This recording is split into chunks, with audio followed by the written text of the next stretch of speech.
My name's Chris Voss. I sing and play guitar and lap steel, harmonica, various other noises in the record label.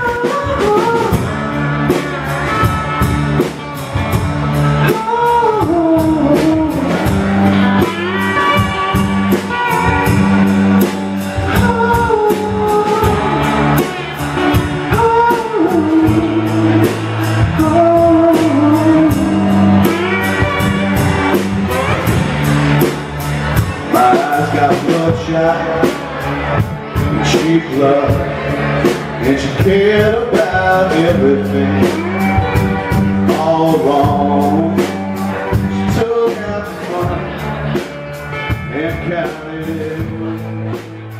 It got it. It came together because I had moved here, and I was, as anybody who moves to LA tell you, it can be a bit of it's a beautiful place, but it can be really brutal on its welcome to you. You know, it really shows you its ass at least that was my experience, and a lot of people I've known where it's like things will go wrong. You know, your car will break down, your apartment will be all fucked up. You know, so I was having the normal problems that anybody has when they move to LA. You know, I moved here thinking to myself, why? I don't know anybody here. You know, I had like one or two friends that I'd made over the years here that definitely helped me out when I first got here, but I didn't have anybody to play with. So I ended out of desperation, starting to put up Craigslist ads. I started finding work doing pedal steel for other bands and doing some guitar lessons and whatnot.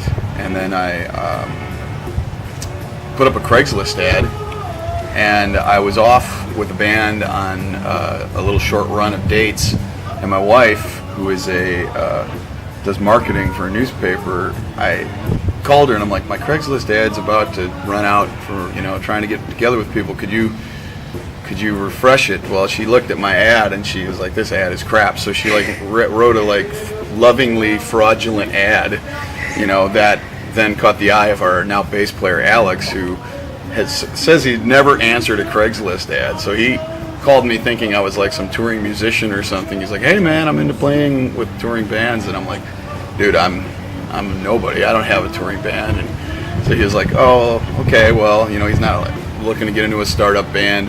We ended up starting to hang out, listening to records. He introduced me to Mark, the drummer. They'd been friends forever, since college.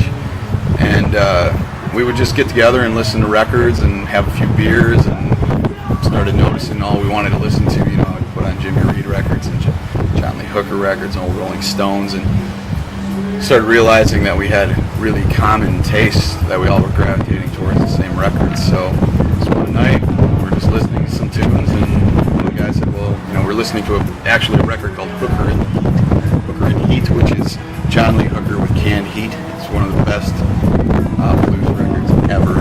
And I think it was Mark, or it was either Mark or Alex. It wasn't me. It was just like, why don't we just form a band and try and do that vibe? And I was like, wow, sure.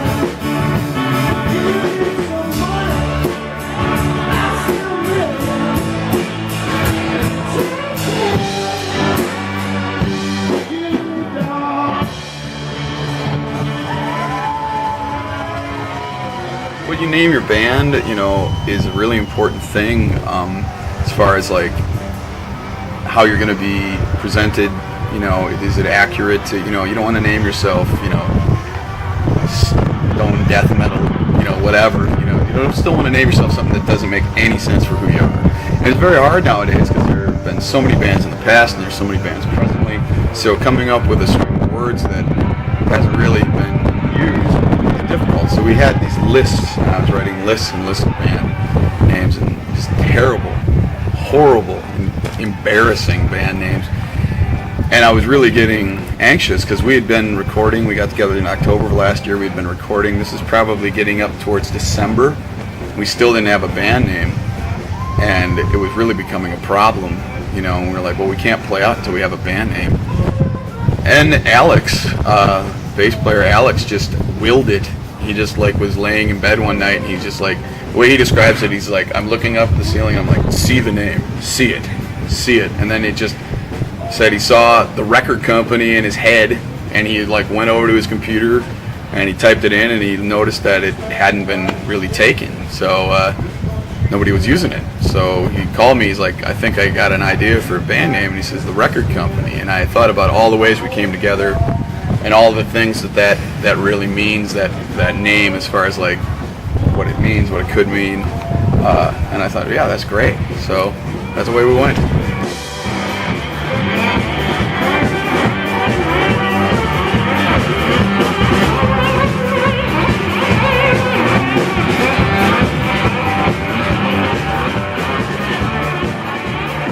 Life, it's, we wanted to have some reason to play.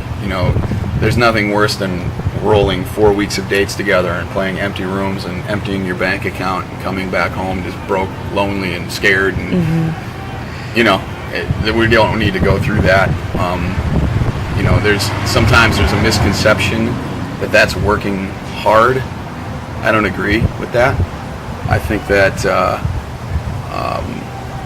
it's admirable to do that, and I've done it.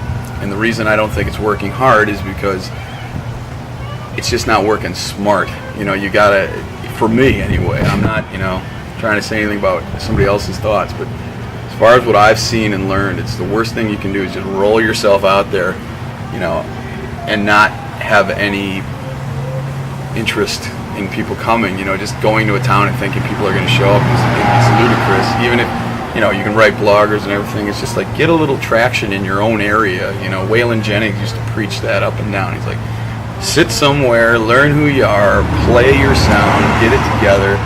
When people start to feel it, just kind of start to move around a bit with it. So we have an album recorded. We just recorded and released a 45 called Don't Let Me Get Lonely. It's an actual A-B side that we pressed on our own, independently, and we just put that out. We're about to release another single, and then we're going to put out an EP, and then eventually a full length.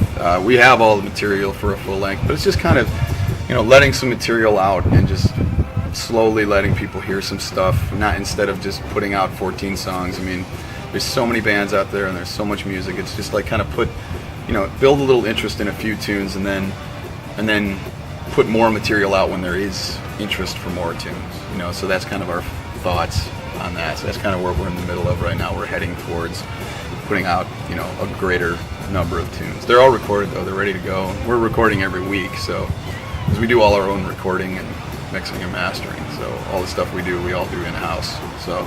Right on. So we can do it when we need to, so when a tune comes, we just record it, so.